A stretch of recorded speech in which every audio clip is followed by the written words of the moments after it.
भाजपा के चंदौली क्लस्टर की बैठक के लिए गुरुवार को वाराणसी पहुंचे केंद्रीय मंत्री अनुराग ठाकुर ने कहा कि विपक्षी गठबंधन नहीं, ठगबंधन है। राहुल गांधी की गाड़ी के आगे कोई नहीं, पीछे कोई नहीं। राहुल गांधी हताश और निराश है। जिसे यूपी में नेहरू गांधी परिवार की चार पीढ़ियों के लिए वोट मिलता था, सीटें जीतते थे, आज वहां उनकी कोई सुनवाई नहीं है। इससे तय है कि यूपी में उनकी विदाई हो चुकी है। क्या कुछ कह रहे हैं अनुराग ठाकुर, आइए आपको सुनाते हैं। ये हालत राहुल जी की हो गई है कि गाड़ी के आगे कोई नहीं, पीछे कोई नहीं। तो ऐसे हताश निराश व्यक्ति क्या करेगा? इस तरह के ही बार बार बयान देगा। जब जनता सुनने को नहीं आती, उत्तर प्रदेश जैसा बड़ा राज्य जहां नेहरू गांधी परिवार की चार पीढ़ियों के लिए वोट मिलता था, सीटें जीतते थे, आज वहां पर उनकी सुनवाई नहीं, कोई पूछने नहीं आता है। एक तरह से विदाई यहां से उनकी नेहरू गांधी परिवार की हो गई है। तो हताश और निराश तो वो दिखेंगे। और दूसरा, जब वो यहां से हार के वायनाड चले गए थे, तो वायनाड से केरल से जाके उत्तर प्रदेश के लोगों के बारे में जो टिप्पणी की थी, उसका दर्द मुझे भी आज तक होता है। तो उत्तर प्रदेश के लोगों को कितनी पीड़ा होती होगी। सोनिया जी को कई बार जताया, लेकिन उन्होंने भी अपने क्षेत्र की अनदेखी की। तो अब वो उत्तर प्रदेश से भी राज्यसभा की सांसद नहीं, कहीं और से जाके बने। क्या उनके सहयोगी गठबंधन दल भी उनके लिए सीट नहीं दे पाए? ये अपने आप में प्रश्नचिन्ह खड़ा करता है कि दिखावे का गठबंधन है, कुल मिला के ठगबंधन है।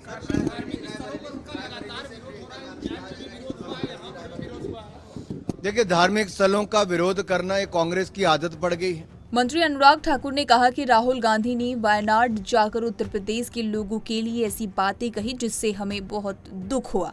सोनिया जी को भी चेताया गया, लेकिन उन्होंने इसकी अनदेखी की। उन्होंने विपक्षी महागठबंधन को ठगबंधन बताया। कहा कि धार्मिक स्थलों का विरोध करना कांग्रेस पार्टी की आदत है। आगे क्या कुछ कह रहे हैं आप खुद सुने। और कांग्रेस के गठबंधन के जो सहयोगी हैं उनकी भी, कभी राम जी को अपमानित करना, कभी सनातन धर्म को कुचलने की बात करना, कभी उत्तर दक्षिण को बांटने की बात करना, कभी भारत के टुकड़े टुकड़े की सोच रखना, कभी भारत के टुकड़े टुकड़े गैंग के साथ गठबंधन कर लेना, उनको अपनी पार्टी में शामिल कर देना। आखिर ये कैसी सोच कांग्रेस की और उनके सहयोगी दलों की हो गई है? और इन सब विषयों पर कांग्रेस चुप क्यों है? पाकिस्तान जिंदाबाद के नारे लगते हैं जब कांग्रेस का राज्यसभा का सांसद कर्नाटक से जीतता है, लेकिन श्रीमान राहुल गांधी और मल्लिकार्जुन खड़गे जी कुछ नहीं कहते, पर्दा डालने का काम करते हैं, छिपाने का काम करते हैं। फॉरेंसिक रिपोर्ट आती है तो उनकी पोल खुल जाती है। आखिरकार ये क्या सोच के चले हैं? क्या सत्ता में आने के लिए देश के टुकड़े टुकड़े करने का संकल्प, एक बहुसंख्यक आबादी को अपमानित करने का, सनातन धर्म को कुचलने का, देश को बांटने का, जाति के, क्षेत्र के, धर्म के आधार पर बांटने का? ये कैसी कांग्रेस और कैसा गठबंधन है? ये अपने आप में एक बहुत बड़ा प्रश्न चिन्ह खड़ा करता है कि कांग्रेस और कितना गिरेगी। इनकी सीटें तो गिर रही हैं, लेकिन साथ ही साथ इनका अपना स्तर भी गिर रहा है।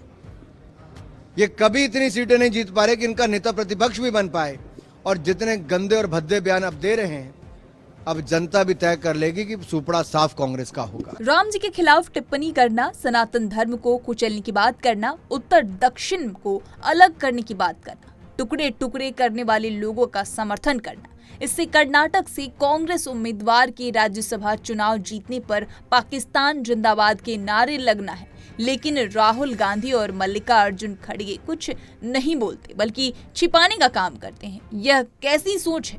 उन्होंने कहा कि कांग्रेस पार्टी इस बार इतनी भी सीट नहीं जीत पाएगी कि नेता प्रतिपक्ष बन सके।